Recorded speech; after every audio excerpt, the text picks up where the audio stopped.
Эй, за сайн байцгаана уу? Манай сувг тавтамаар л энэ дугаараар та бүхэндээ high class юм махаг ярьж өгөх болно.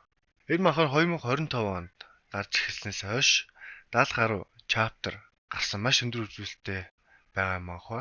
Энэ манхва манай Senshi-ийн сайт дээр 25 дахь chapter хүртэл орсон байгаа. Хэрвээ та уншихыг хүсвэл манай сайт руу ороод үзээрэй. Эхний 10 chapter үнэгүй байгаа шүү. За тэгээд манхва руу орцгоё.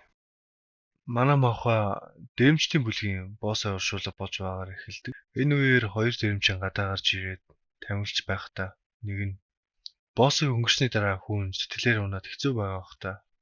Яг тэр үед тэр боосын хүү тэдний хажуугаар өнгөрдөг. Түүнийг Вандам гэдэг одоо манай махагийн гол дүр. Нөө хоёр хүний хажуугаар өнгөртөө би түр гараад ирээ. Аав хахад наваа зүгээр л салхилахаа гарсан гэж хэлээрээ. Нөө хоёр хүн эцэн үед өнгөж нас барсан юм чаа. Аргагүй шүү дээ. Хөргөж залуугийн сэтгэл нь өвдөж байгаа байх та гэж бодоод өнгөрөв. Гэвч тэдний анзаараагүй зүйл нь Вандам гартаа нэг хайрцаг барьчихсан байлаа. Яг тэр үед Вандамын аавгаа гарч ирээд араас нь "Вандам, чи мо хараад хэцээ амтаа хайшаа явах гэж байгаа юм. Эхмээ тэр зүгээр салхилчаад ирэй гэсэ" гэж хэлэхэд Вандам аль хэдийн мотоцикл дээр суужсан байлаа. Түүний барьж яваа хайрцагт ажил явдалд ирсэн хүмүүсээс цуглуулсан мөнгө байлаа. Вандам тэр мөнгийг аваад зугтах гэж байжээ. "Бие бодорой аавгаахаа. Надгүйгээр сайхан амжаарай" гэж хэлэхэд аавгаах нь "Чи галзуу новш минь явах чинь яах вэ? Чи яаж оршуулгын мөнгө хулгайлах тухай бодож чаддаг байна. Өв хөрөнгөө аваа явж ингэ бодцгоо" гэхэд "Чи мөн новш."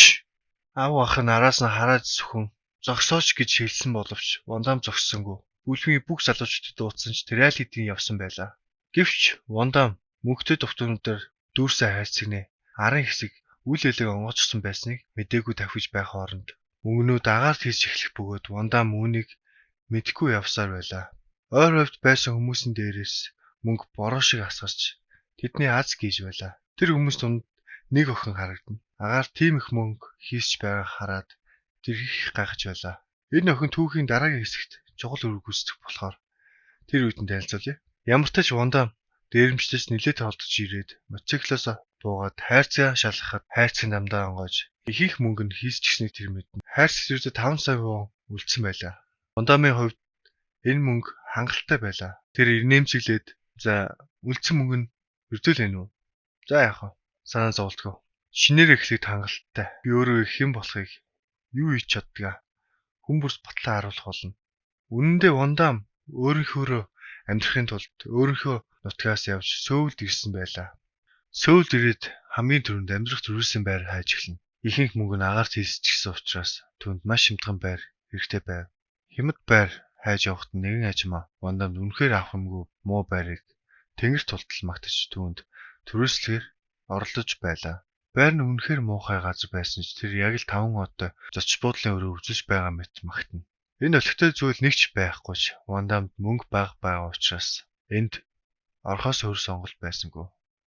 Тэр үед Вандам хажуудлахын өрөөний үүдэн нэгэн охин зогсож байхыг харна. Охин түн рүү харж байснаа хаалгаад тас хідэл хаан орлоо. Энэ бол нөгөө замын хажууд сууж байсан охин байлаа. Ажимаа Вандам руу залтай нэмцгэлэн харж байгаач энд охид залуус холимог амьдардаг болохоор би төссөн болгонд нөрөө өгдөггүй юм. Гэтэ чи над их дохтой төлөв дарав хүн шиг санагдлаа. Дөрмөө сайн дагаарай. Ийм гоё өрөө авсан баяр хүргэе. Вандам дотроо би дараахан харагдаад байгаа юм бах та гэж бодно. Өрөөндөө орж ирээд миний шинэ эхлэл тийм ч сайхан байсангүй. Нөө хайрцаг яаж хийж байгаа онгоцтой. Зөндөө мөнгө хийсчлээ. Яг л хүмүүс танд өгж байгаа юм шиг. Одоо үлцэн эдэнтэй өргөөсөө төрөөсөө өгчвөл үнэхээр хэцүү байлаа.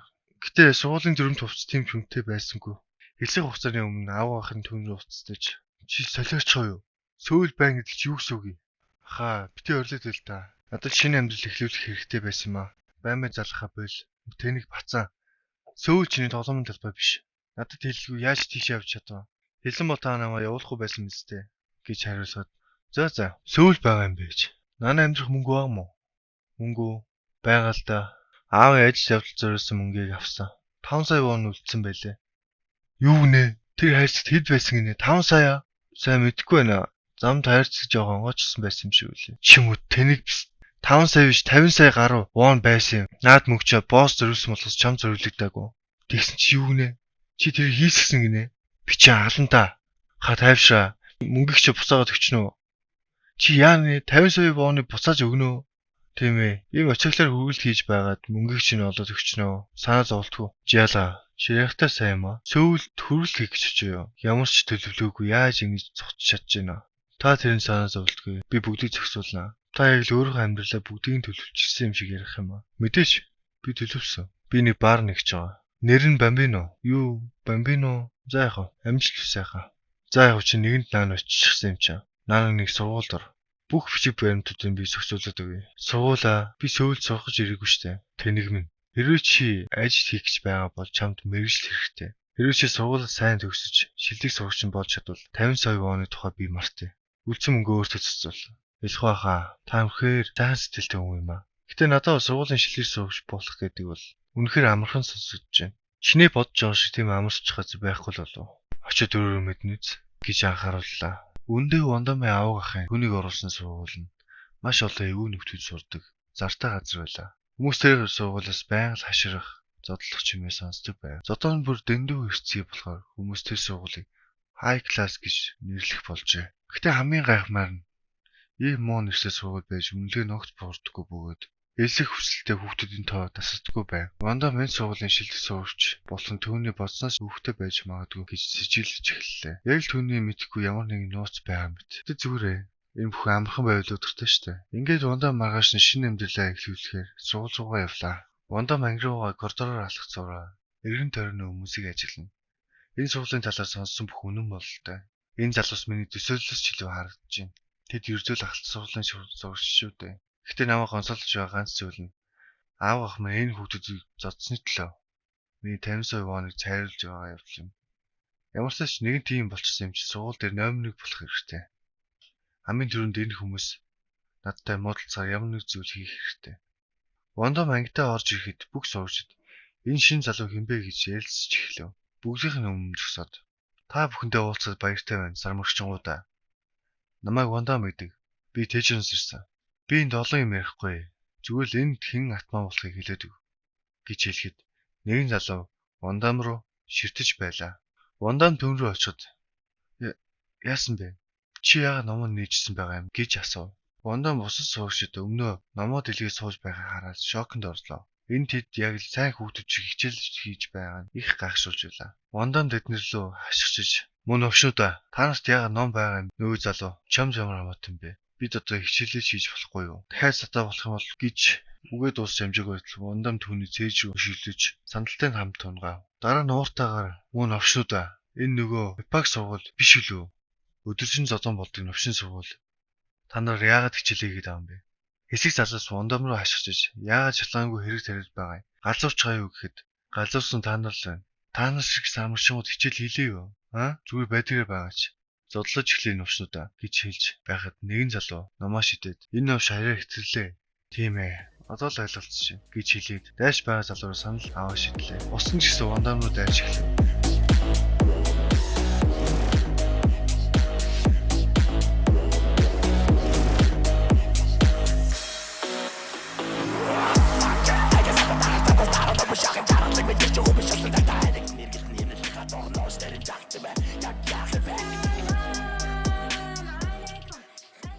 Вондам бос ирээд найзынхаа өшөө хэн амбаар байна. Чи зодлох гээ юу? Үгүй би зүгээр л араас нь төвлөж байгаар босготон туслалтаа. Тааш нөгөө алдарт Эпак сургуулийн муу юм уу гэж суугатанд ард нь нэгэн том бисээ залуу ирсэн байлаа. Та нарыг ийм гэж үнэхээр бодсонгүй шүү гэж хэлж дуус. Нөгөө гай Вондамыг өсдөж татаад хичээл хийж байгаа жоохон амарчи гэхээр арай л их чимэт юм аа. Энэ байн томроод байгаа юм уу? Та нар ямар тэрний нөвшөнд вэ? Ганц залуу зодуулаад байгаа юм уу? Гэхэд Вондам тоолж эхэллээ. 3 2 1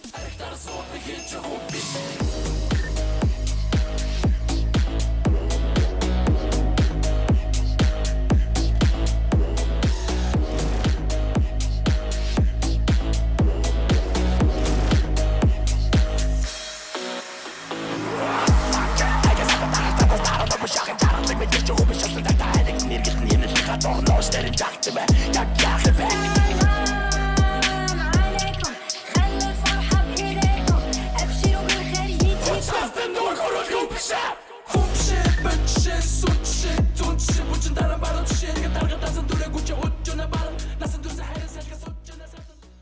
Пак Хото 19 настай. Түүний зодооны шатвар биеийг ахлах сургуулийн хүүхдүүдээс давсан их хүчтэй. Харахад л дарамт мэдэрдэг. Гэтэ хамгийн гайлгад нь түүний харц байсан. Тэр харц нь энэ үед хаач байсан. Яг галзуурх нэ. Гой нам өршигөөч. Энэ залуу энтхий атмаа юм уу? Өдөртэй юм аа. Одоо би атмаа болсон болохоор гэж хэлэхэд Ким Тэсок цогч орж ирнэ. Вандам гайхаж тэр хэн бэ? Английн багш юм уу? Гэхэд тэгж мэдгүй чи атмаа болох гэж ирсэн юм уу? Тэр хий юм бэ нүшөө? Мадам, сонсч. Наадхны чи нэрийг Вандам гэдэг штэ. Чамаа хаанаас ирснийг чи мэдэхгүй ч. Чи тэрний өрсөлдөгч биш. Тэр бол энтхийн жинхэнэ атмаа. Аа тийм үү? Ой, солонгос хэл сурж байгаа мó гэж хэлээд номыг булаахад англи байсан бүх хүмүүс "Мо тэнэг Тэсокын номыг шүрчлээ. Чи өхмөр байгаа мó?" Ямар хөөрхөн залуу вэ? Солонгос хэл сурч байгаа юм уу? Гэт харлаа англи хэлний ном байлаа. Ямар ч чи энтхийн атмаа юм бэ? Хэн илүү үүсвэ гэж хэлэхэд Тэсок англи германа уудлахад Вандам утга. Зүгээр нүдний шлээ арчих гэж байж. Дахиад нэг новш мөлхөд ороод иржээ. Шиний тэнэг яриаг сонсох хүслээ зодтолдох юм уу гэж асуухад Тэсок тоосонгүй. Юм уу новш? Солонгос эсвэл англиаш байсан хамаагүй. Хариулаач гэж дайхад Тэсок Вандамыг